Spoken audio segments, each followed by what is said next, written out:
hoping to get down the coast road to French's Farm or Encampment Cove? It's about a 40-minute walk from here around to Fossil Cliffs, going via the airstrip track. It's pretty open and exposed. It will be quite windy.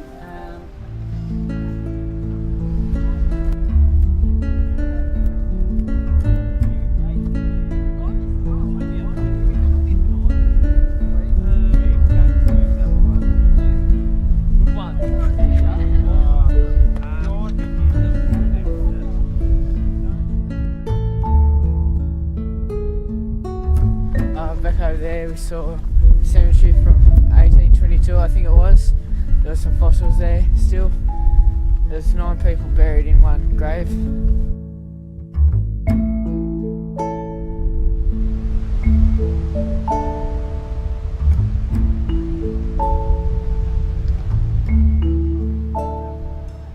Drop rocks are found in the very cold southern parts of the world, in particular on Moray Island, off the southeast coast of Tasmania.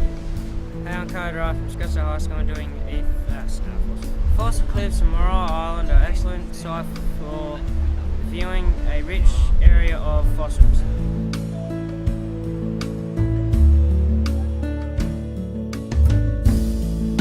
Rolled up.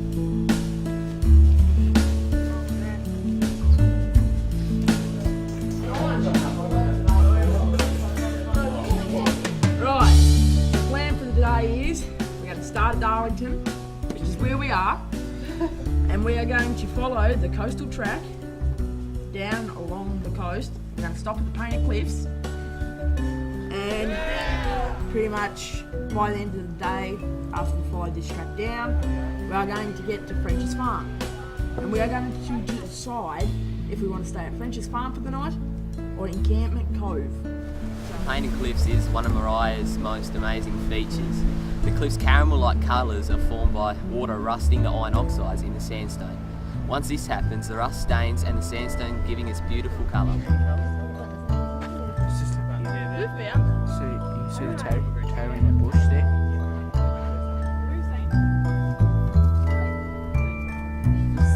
Has anyone heard any snake stories?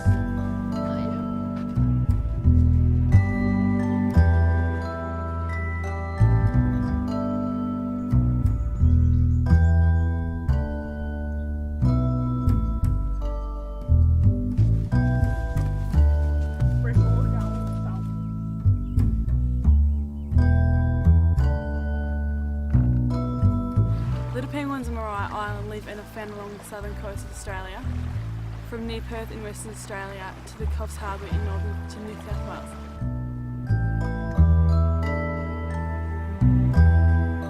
Where we're camping today, yesterday and today is a real good campsite and comfortable.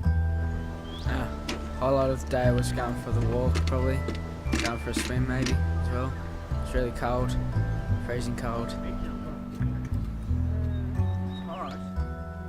So I can see it. You can see it, look out, see it. You're already on some point now. Yes? You're hungry. Yes? You're always hungry, aren't you? No? Here we are, Encampment Cove on the southern end of Moray Island. The students have set up and we are going for a day walk around to the isthmus. It's going to be a challenge after yesterday's long walk down here. But the students are pumped, they're looking forward to it and they're a keen mob. Yeah, just getting ready to go on a walk, for a day walk. Just had breakfast, got up out of bed and that, so yeah, a bit tired still from the other day's walk yesterday, but a few blisters and stuff, but I suppose it's hard of being out here, so. Pretty awesome. Jen's got sleeping bag and sleep mats in case you guys break a leg and need to be comfortable while we're getting you heli evacuated out of here. I've got extra water, but you do need to have your own drink bottles for the start at least.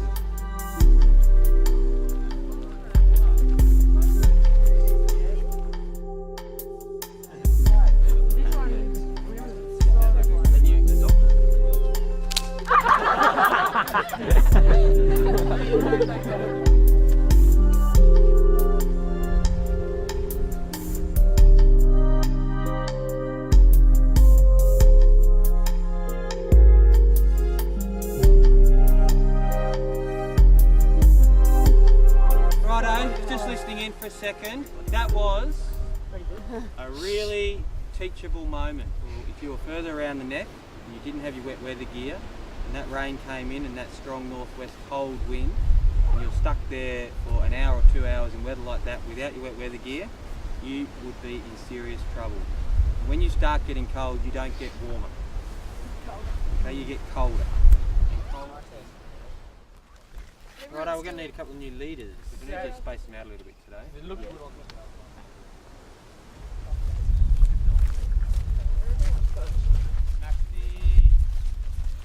My topic is about why the water is so clear here at Mariah Island. If you've ever been here to Mariah Island before, you will know why the water is crystal clear. Not many people know why this is so, but that's why I'm here.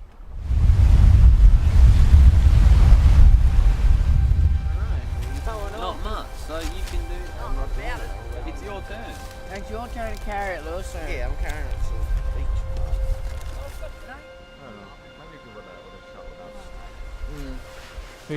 I reckon you would have. No. I did it from How do you feel about that, Matt? Pulling most of the weight along. in the rain. Yeah, it's only because it was in the rain. He went from where we ran off to the campsite. He went from the Frenches. Mitchell to went from the the camp. Oh no, Mitchell went from French's to the Isthmus. Well, Timo's going to get his camera to take a photo of this tiger snake. I think it's a tiger. I'm too tired to know. I don't even pet it.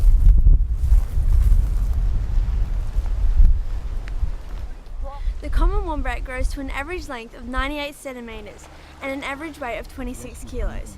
Herbivorous, feeding mainly on grass and snow tussocks.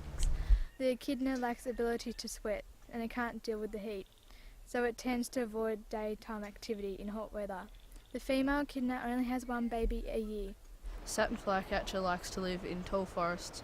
They prefer wetter habitats such as heavily forested gullies.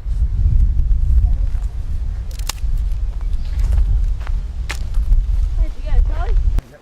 We woke up this morning, got changed, walked to what's it called? French's Farm. Then we walked not even halfway. Yeah, not even halfway along this, like past French's Farm to where we were going, and it started raining. So we walked back. We walked all the way back to the camp, and some of us didn't have like wet weather gear, so we all stayed here that didn't have wet weather gear, and we went to the what are they called? The prison cells up the road. Prison cells up there. And then we come back, and now we want to make some pasta. How do you actually feel like that? Found in waters surrounding Mariah Island is a variety of seaweed called Neptune's necklace. Neptune's necklace is an algae made of hollow water-filled beads. Bennett's wallaby, or known as the red-necked wallaby, the male wallabies can weigh up to 20 kilos and can stand up to 1.5 metres tall. If you've got any rubbish around your tents that's blown away, bring it up and put it in the rubbish bag. What's our progress report on the transgender? Well, I haven't figured it out yet. I'm still cracking on the You want me to spot?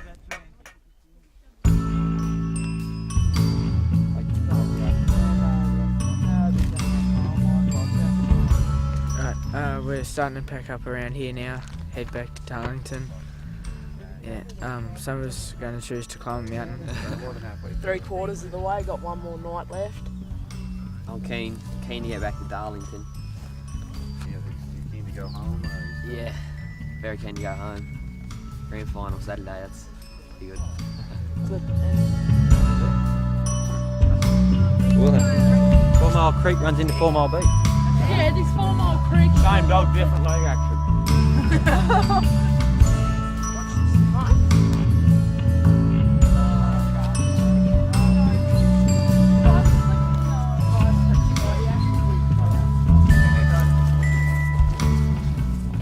Make lemonade. Put that back in your pack. Just eat the lemons, who cares about the lemonade? Sit down after a good long walk. Still got a good long walk to go.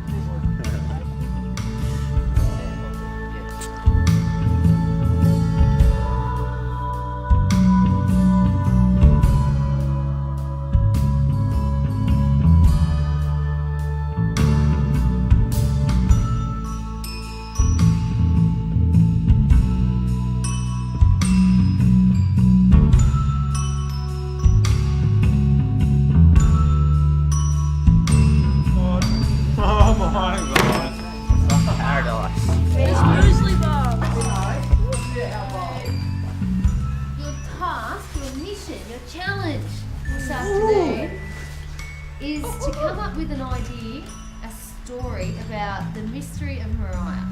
This is a really open palette. You can choose any ideas that you have. They can be truth, untruth. You can work in your tent teams.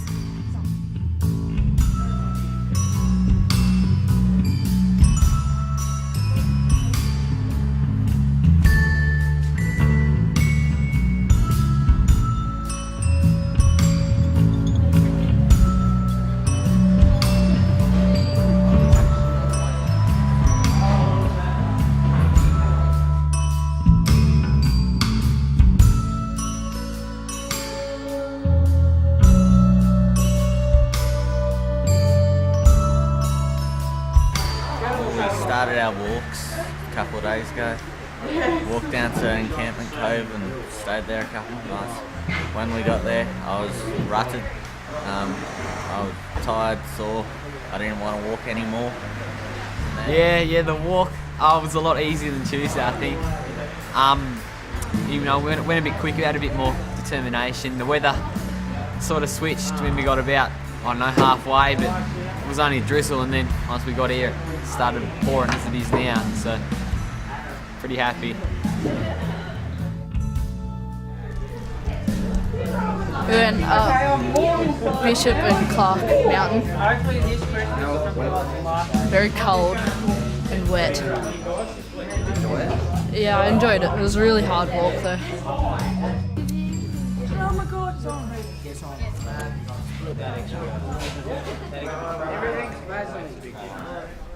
Apparently in this campsite, the ranger was saying every night that the tents are set up down here, people hear this noise on their tents and they hear footsteps around the outside and they're not sure what's going on. Right on, Johnny and Auntie have gone up this mountain, right? Like made a track on the way. They got to the top and thought, oh yes, and they've looked back down at Darlington and they can see that nothing is going on at Darlington. And they're wondering why that is so.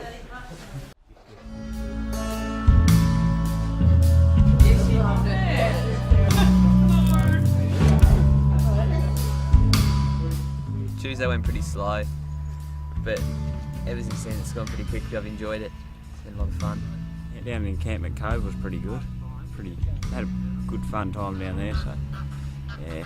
Well, in one day, Andrew reckoned that I walked about 20 k's because I did Bishop and Clark Mountain it is, and accomplished that, and yeah. A highlight was probably the stories last night. Yeah. Prices was funny as. Probably the walking and climbing the mountain. It's pretty hard. Yeah, I reckon it was the walking. The first Tuesday we walked was pretty hard. Probably the most challenging for me. What did you do to overcome I don't really know. Just not think of the pain. Yeah, just push myself through.